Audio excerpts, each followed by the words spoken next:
하나님께서 오늘도 우리와 함께 하십니다. 사실 임마누엘, 하나님이 우리와 함께 하신다. 이것만큼 우리에게 큰 힘이 되는 약속이 또 있을까요? 여러분, 이 약속을 붙잡고 오늘도 승리하는 하루가 되기를 바랍니다.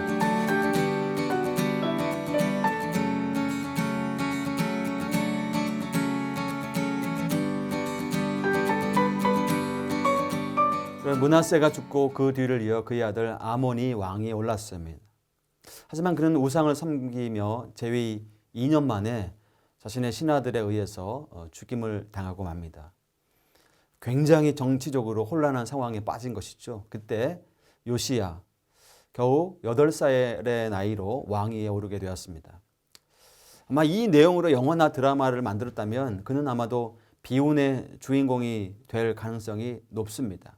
하지만 하나님의 계획하심, 하나님의 인도하심은 놀랍습니다. 역사를 반복하며 이스라엘 백성들에게 다시 회복할 끊없는 기회를 주시고자 하시는 하나님의 열심을 우리는 분명하게 볼 수 있는 것이죠. 요시야가 왕위에 오른 지 8년, 그러니까 16살 되었을 때 스스로 하나님을 찾았다. 아몬은 므낫세의 악행과 회심을 모두 경험하고도 하나님을 선택하지 못해 또다시 악한 일로 나아갔지만 요시야는 어린 나이에 아버지의 죽음을 경험하고도 하나님을 선택하는 굳건한 믿음을 보여줍니다. 자, 여기서 잠시 우리는 이 믿음이 어디서부터 온 믿음인지 생각해 봐야겠어요. 이 어린 요시야가 스스로 하나님을 아는 믿음을 가질 수 있었을까?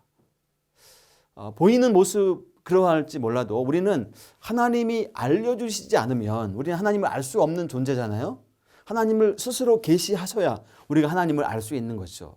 여러분, 믿음은 은사라고 하죠. 하나님의 선물.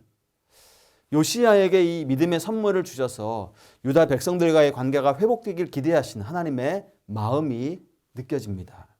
요시야는 하나님을 향한 이 믿음을 굳게 잡고 나라의 기틀을 바로 세워가죠. 왕위에 오른 지 12년, 20살이 되었을 때는 산당들, 아세라 목상 이거 다 제거하고 바알 헐었고 태양상들을 찍어버렸습니다. 이 부분을 더 적나라하게 표현하고 있는데요. 선대 왕들처럼 그냥 찍어버렸다는 정도가 아니라 빻아서 가루로 만들어 제사하던 자들의 무덤에 뿌리며 그 제사장들의 뼈를 불살랐다. 이렇게 말하죠. 굉장히 단호하고 급진적인 신앙의 개혁을 요시야가 실행했다. 이걸 알려주는 대목이에요. 18년째가 되었을 26살에는 성전을 정결하게 하고 수리합니다. 므낫세 아몬 때에 의도적으로 성전을 헐어버린 부분이 많이 있었기 때문에 수리를 한 것이죠. 하나님께서는 이런 요시야의 순수한 열심과 하나님을 향한 마음을 아시고 백성들이 마음을 같이하여 이 사역에 동참하도록 하셨어요. 여러분, 성전의 보수 공사를 감독하는 자들 중에는 음악에 굉장히 익숙했던 레위인들도 있었습니다. 문지기와 서기를 맡기도 했었죠. 전문 분야가 아닌 일에도 그들은 하나님이 주신 마음으로 기꺼이 동참하면서 역할을 감당했습니다. 젊은 시절 므낫세가 아버지 히스기야가 잘 가꾸어 놓은 신앙의 길을 다 뒤엎어서 새롭게 했던 것을 여러분 기억하시죠? 이번에는 요시야가 이전에 아버지 아몬과 므낫세가 만들어 놓은 이 불신의 길을 다시 뒤엎어 기경하게 된 것입니다. 하나님께서는 정말 모든 것이 다 쓰러져 버릴 상황, 정말 너무나 부정적인 상황에서도 여전히 당신이 주권자이심을 선포하시는 분이심을 우리는 기억해야 할 것입니다. 하나님이 기회 주시면 다시 일어날 수 있습니다.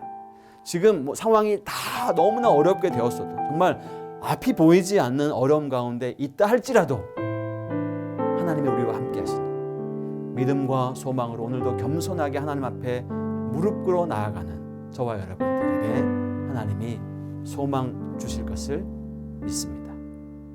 기도하겠습니다. 하나님, 인격적으로 주님을 만나게 하여 주시고 정말 칠흑 같은 어둠의 상황 가운데서도 믿음으로 기도로 주님께 나아가 하나님께서 이루시고 해결하시는 은혜를 경험할 수 있도록 우리와 함께하여 주옵소서. 예수님의 이름으로 기도합니다.